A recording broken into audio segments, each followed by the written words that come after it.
ამის აღნიშვნა მინდა, იმიტომ რომ ლაერტის და კლაუდიუსის შეხვედრის სცენა აი ლაერტს რო მიბჯენილი აქ და როცა მშენმამაჩემ ხო აი ეგ სცენა იყო ჩემს ცხოვრებაში პირველი სცენა, სადაც მივხვდი თუ რა ლამაზები შეგვიძლია რომ ვიყოთ კაცებს.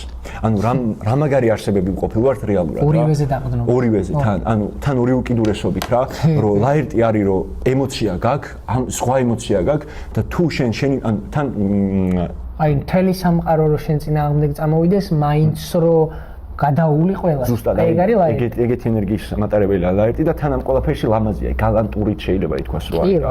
ანუ წარმოგიდგენე მეფესთან შევარდი, ხალხი მოყვება, ხალხშევნები გაჩერდით, მე უნდა შევიდე, იმიტომ რომ ერთ-ერთი უნდა ველაპარაკო, იმიტომ რომ თქვენ გლეხები ხართ და მე და ეს დიდგვაროვნები და ჩვენ უნდა ველაპარაკოთ, ვერ მოგართვით ჯიგრებო. თან ოღონდ განცხრომაში ხარ, მამამ მკვდარი ყავს და მაგი ეგ მოტვინე.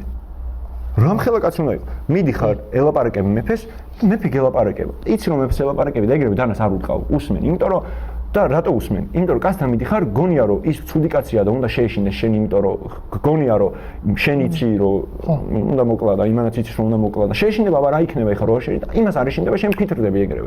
რატო არ შეეშინდა? ისე ალაგებს ამ სიტუაციას ენით მხოლოდ, რომ აი რაღაცა რა, ანუ კლაუდიუსი იქნებოდა მაგარი ქურდი. ო, მაგრამ აი სიტყვით ისე ალაგებს, რომ